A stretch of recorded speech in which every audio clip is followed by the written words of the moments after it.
नमस्कार दोस्तों, आज हम कंपेयर करने वाले हैं दो प्रोसेसर को जो कि इंटेल कोर i5 12 जनरेशन जिसका वेरिएंट है 12500H, उसके साथ Ryzen 5 5600H प्रोसेसर। जो Intel core i5 12 generation processor है वो आपको 50,000 से लेकर 80,000 के अंदर के लैपटॉप में देखने को मिल जाएगा, जैसे कि Asus VOOC S15, Asus VOOC S15 OLED, Dell G15, Acer Nitro 5।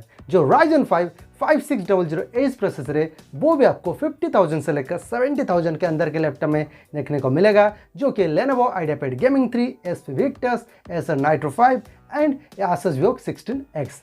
तो चलते हैं आज की इस वीडियो में इन दोनों प्रोसेसर को अच्छी तरीके से कंपेयर करते हैं और जानने की कोशिश करते हैं कि आपको इन दोनों प्रोसेसर के अंदर कौन सा प्रोसेसर के साथ जाना बिल्कुल सही रहेगा। तो आपको रिक्वेस्ट है कि वीडियो को बिल्कुल ही स्किप मत कीजिए। तो वीडियो में आगे बढ़ने से पहले अगर आप इस चैनल पर नए हो तो सब्सक्राइब कीजिए। सब्सक्राइब करने के साथ बगल में जो बेल आइकन है उसे जोर से दबा दीजिए। ओके, चलते हुए wasting any time, let's start the video. Hi, this is Divyajyoti, you watching my channel DTechie। Let's start.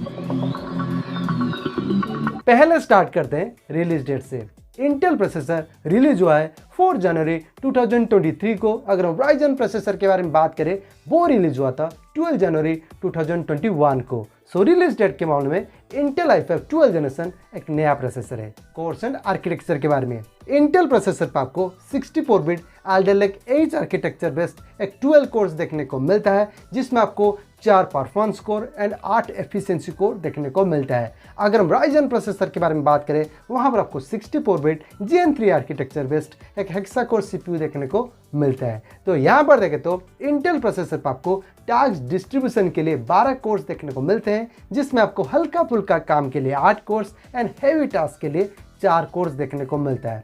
अगर हम Ryzen प्रोसेसर के बारे में बात करें वहां पर आपको टास्क डिस्ट्रीब्यूशन के लिए 6 कोर्स देखने को मिलता है। तो ओवरऑल यहाँ पर कोर्स एंड आर्किटेक्चर के बारे में बात करें तो इंटेल प्रोसेसर पर आपको ज़्यादा कोर्स देखने को मिलता है, इसके कारण यहाँ पर जो परफॉर्मेंस मिलेगा बहुत ही अच्छी खासी देखने को मिलेगा। सो कोर्स एंड आर्किटेक्चर के मामले में इंटेल i5 12 जनरेशन एक बेहतर प्रोसेसर है। थ्रेड्स के बारे में इंटेल प्रोसेसर पर आपको 16 थ्रेड्स देखने को मिलता है, जिसमें आपको परफॉर्मेंस कोर पे 8 थ्रेड्स एंड एफिशिएंसी कोर पे 8 थ्रेड्स देखने को मिलता है। अगर हम Ryzen प्रोसेसर के बारे में बात करें वहां पर आपको 12 थ्रेड्स देखने को मिलता है। तो यहाँ पर देखें तो इंटेल प्रोसेसर पर आपको ज़्यादा थ्रेड्स देखने को मिलता है, इसके कारण यहाँ पर जो परफॉर्मेंस एंड मल्टीटास्किंग होगा बहुत ही धांसू देखने को मिलेगा। सो थ्रेड्स के मामले में इंटेल i5 12 जनरेशन एक बेहतर प्रोसेसर है। फैब्रिकेशन प्रोसेस के बारे में इंटेल प्रोसेसर आपको 10 नैनोमीटर की मिल जाएगी। अगर हम Ryzen प्रोसेसर के बारे में बात करें वो आपको 7 नैनोमीटर की मिल जाएगी। तो यहाँ पर देखें तो जो Ryzen प्रोसेसर पे जो सेमीकंडक्टर का साइज होता है बहुत ही छोटा देखने को मिलता है, इसके कारण ये एक बैटरी एफिशिएंट प्रोसेसर बन जाता है। सो फैब्रिकेशन प्रोसेस के मामले में Ryzen 5 5600H प्रोसेसर एक बेहतर प्रोसेसर है।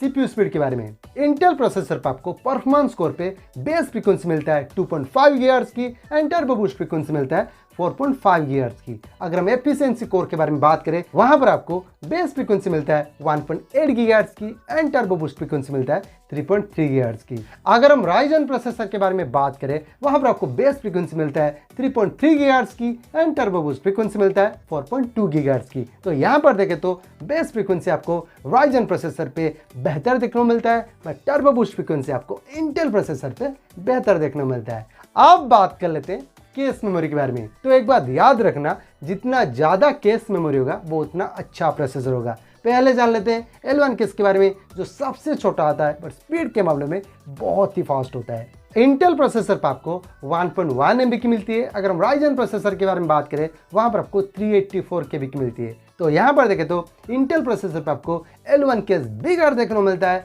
सो L1 केस के मामले में इंटेल i5 12 जनरेशन एक बेहतर प्रोसेसर है। L2 केस के बारे में जो L1 केस से बड़ा होता है पर स्पीड के मामले में L1 केस से कम होता है। इंटेल प्रोसेसर पर आपको 10 MB की मिलती है। अगर हम Ryzen प्रोसेसर के बारे में बात करें वहाँ पर आपको 3 MB की मिलती है। तो यहाँ पर भी देखें तो इंटेल प्रोसेसर पे L2 केस बिगड़ देखने को मिलता है। सो L2 केस के मामले में इंटेल i5 12 जनरेशन एक बेहतर प्रोसेसर है। L3 केस के बारे में जो सबसे बड़ा होता है पर स्पीड के मामले में L1 case and L2 case से कम होता है। इंटेल प्रोसेसर पर आपको 18 MB की मिलती है। अगर हम राइजन प्रोसेसर के बारे में बात करें वहां पर आपको 16 MB की मिलती है। तो यहां पर भी देखें तो इंटेल प्रोसेसर पे L3 केस बिगड़ देखने को मिलता है। सो L3 केस के मामले में इंटेल i5 12 जनरेशन एक बेहतर प्रोसेसर है। जीपीयू के बारे में इंटेल प्रोसेसर पर आपको integrated Intel iris XC graphics देखने को मिलता है, जहां पर आपको बेस जीपीयू फ्रीक्वेंसी मिलता है 300 मेगाहर्ट्ज की and turbo boost GPU frequency मिलता है 1300 मेगाहर्ट्ज की।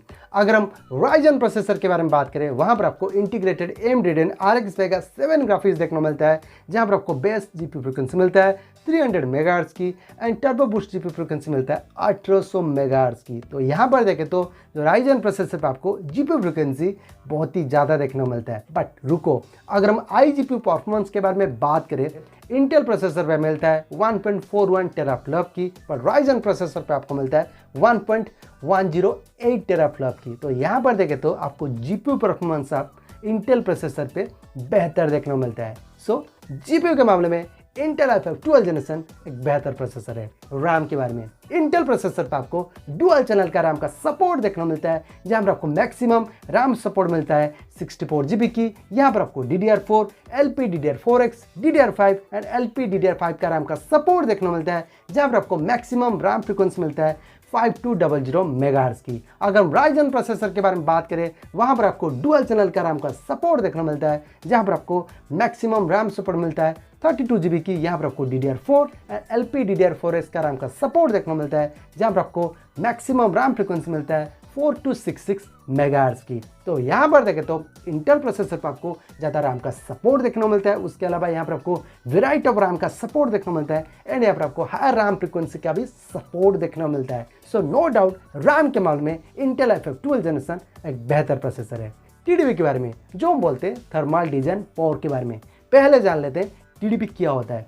TDP ये होता है कि एक प्रोसेसर होता है, प्रोसेसर काम करने के बाद हीट होगा, उसी हीट को नॉर्मलाइज करने के लिए मतलब ठंडा करने के लिए एक कूलिंग सिस्टम यूज होता है। कूलिंग सिस्टम तो कुछ एनर्जी लेगा, जो भी कुछ एनर्जी लेगा उसको हम वाट में कैलकुलेट करते हैं, उसको ही हम TDP बोलते हैं। तो जितना ज़्यादा TDP होगा वो उतना ज़्यादा पावर कंजप्शन करेगा, जितना कम TDP होगा वो उतना कम पावर कंजप्शन करेगा। दोनों प्रोसेसर पर आपको TDP मिलता है 45 वाट की। तो यहाँ पर देखें तो दोनों प्रोसेसर पर आपको हायर TDP देखने को मिलता है। सो TDP के मामले में दोनों प्रोसेसर लगभग एक जैसे हैं। CPU टेम्परेचर के बारे में इंटेल प्रोसेसर पर आपको मैक्सिमम ऑपरेटिंग टेम्परेचर मिलता है 100 डिग्री सेल्सियस की। अगर हम राइजन प्रोसेसर के बारे में बात करें वहां पर आपको मैक्सिमम ऑपरेटिंग टेम्परेचर मिलता है 105 डिग्री सेल्सियस की। तो यहाँ पर देखें तो जो राइजन प्रोसेसर है ना बहुत ही गर्मी झेल सकता है। सो CPU टेम्परेचर के मामले में Ryzen 5 5600H प्रोसेसर एक बेहतर प्रोसेसर है। PCI Express वर्जन के बारे में इंटेल प्रोसेसर पर आपको वर्जन 4.0 का सपोर्ट देखने को मिलता है। अगर हम Ryzen प्रोसेसर के बारे में बात करें वहां पर आपको वर्जन 3.0 का सपोर्ट देखने को मिलता है। तो यहाँ पर देखें तो आपको इंटेल प्रोसेसर पे लेटेस्ट जनरेशन का PCI Express वर्जन का सपोर्ट देखने को मिलता है। अगर हम PCI लेन के बारे में बात करें बिफोर दैट ये PCI लेन क्या होता है? ये जो प्रोसेसर होता है, प्रोसेसर डाटा ट्रांसफ़र करता है, जिस रास्ते से डाटा ट्रांसफ़र होगा उसको ही हम लेन बोलते हैं। तो जितना ज़्यादा लेन होगा उतना डाटा ट्रांसफ़र फास्ट होगा।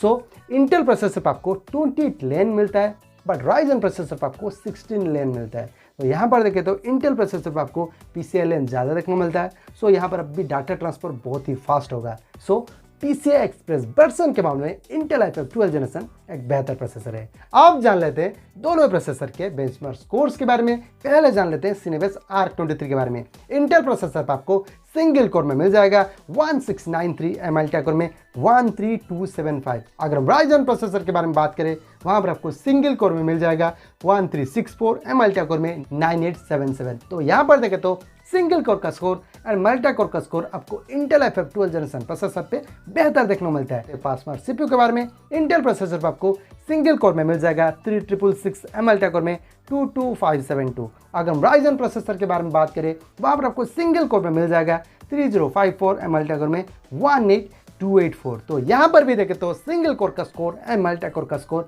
आपको इंटेल i5 12 जनरेशन प्रोसेसर पे बेहतर देखने को मिलता है। Geekbench 5 के बारे में इंटेल प्रोसेसर पर आपको सिंगल कोर में मिल जाएगा 1668, एमएलटी कोर में 10507। अगर हम राइजन प्रोसेसर के बारे में बात करें वहां पर आपको सिंगल कोर में मिल जाएगा 1395, एमएलटी कोर में 6905।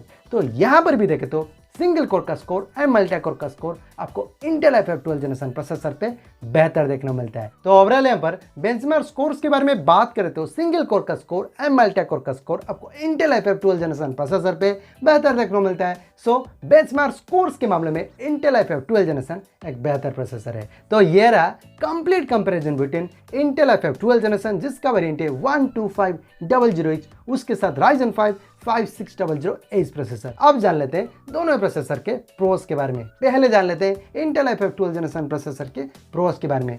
पहले तो ये एक नया रिलीज हुआ प्रोसेसर है, उसके बाद यहाँ पर आपको ज़्यादा कोर्स देखने को मिलता है, ज़्यादा थ्रेड्स देखने को मिलता है, उसके बाद यहाँ पर आपको हाई टर्बो बूस्ट फ्रीक्वेंसी देखने को मिलता है, केस मेमोरी बिगर देखने को मिलता है, उसके बाद एक बेटर जीपीयू देखने को मिलता है, हाई रैम फ्रीक्वेंसी का सपोर्ट देखने को मिलता है, ज़्यादा रैम का सपोर्ट भी देखने को मिलता है। उसके बाद यहाँ पर आपको लेटेस्ट जनरेशन का PCI एक्सप्रेस वर्सन का सपोर्ट देखने को मिलता है। उसके बाद यहाँ पर आपको लेटेस्ट जनरेशन का PCI एक्सप्रेस वर्सन का सपोर्ट देखने को मिलता है। एंड एट लास्ट यहाँ पर आपको बेंचमार्क स्कोर्स बहुत ही अच्छा खासा देखने को मिलता है। अगर हम बात करें Ryzen 5 5600H प्रोसेसर के प्रोस के बारे में, पहले तो यहाँ पर आपको सेमीकंडक्टर साइज छोटा देखने को मिलता है, उसके बाद यहाँ पर आपको बेस फ्रीक्वेंसी बेहतर देखने को मिलता है, उसके बाद यहाँ पर आपको हायर जीपीयू फ्रीक्वेंसी देखने को मिलता है। तो ओवरऑल यहाँ पर कंक्लूजन के बारे में बात करें तो इन दोनों प्रोसेसर के अंदर आपको कौन सा प्रोसेसर के साथ जाना बिल्कुल सही रहेगा। मेरा मानना है कि आप Intel core i5 12 generation processor के साथ जाओ, वो आपको ज़्यादा अच्छा खासा परफॉर्मेंस देगा, क्योंकि यहाँ पर आपको ज़्यादा कोर्स देखने को मिलता है, ज़्यादा थ्रेड्स भी देखने को मिलता है, CPU भी अच्छा खासा देखने को मिलता है, उसके बाद यहाँ पर आपको केस मेमोरी बिगर देखने को मिलता है, GPU फ्रीक्वेंसी भी अच्छा खासा देखने को मिलता है, उसके बाद यहाँ पर आपको हाई रैम फ्रीक्वेंसी का सपोर्ट देखने को मिलता है, एंड लास्ट यहाँ पर आपको बेंचमार्क स्कोर्स भी अच्छी खासी देखने को मिलता है। तो यहाँ पर आपको अच्छी खासी परफॉर्मेंस मिलेगा। सो आप Intel core i5 12 generation processor के साथ आप बिल्कुल जाओ, बहुत ही अच्छा प्रोसेसर है, आपको धांसू परफॉर्मेंस मिलेगा। अगर हम बात करें Ryzen 5 5600H प्रोसेसर के बारे में, वो प्रोसेसर भी अच्छा है, बट ये आपको अंडर 60,000 में अगर बहुत ही अच्छा डेडिकेटेड जीपीयू के साथ एक अच्छा खासा लैपटॉप मिलता है तो आप ले सकते हो, वरना आप Intel core i5 12 generation processor के साथ जाओ जिसका वेरिएंट है 12500H। तो ये रहा मेरा ओपिनियन। आपको क्या लगता है मेरे ओपिनियन के बारे में, आप प्लीज़ मुझे कमेंट सेक्शन पे बता सकते हो। अगर आपको किसी के बारे में डाउट आता है तो प्लीज़ मुझे कमेंट सेक्शन पे पूछ सकते हो, या फिर मुझे इंस्टाग्राम पे मैसेज कर सकते हो, मैं आपको जरूर से रिप्लाई दे दूंगा। और हाँ, इन दोनों प्रोसेसर के साथ जो भी कुछ बेस्ट लैपटॉप आते हैं, जो भी अच्छी डील पे मिल रहा है, उन सारे लैपटॉप का बेस्ट बाय लिंक आपको डिस्क्रिप्शन पे मिल जाएगा। अगर आप मुझे सपोर्ट करना चाहते हो तो प्लीज़ उस लिंक से जरूर खरीदना। तो चलते हैं, वीडियो को यहीं पर खत्म करते हैं। अगर आपको वीडियो अच्छी लगी तो लाइक कीजिए, शेयर कीजिए, सब्सक्राइब कीजिए। सब्सक्राइब करने से बगल में जो बेल आइकन है उसे जरूर दबा देना है, क्योंकि फ्यूचर में अगर कुछ अपडेट आता है तो आपके पास जरूर नोटिफिकेशन आ जाएगा। तो चलते हैं, थैंक यू, बाय बाय, जय हिंद, वंदे मातरम।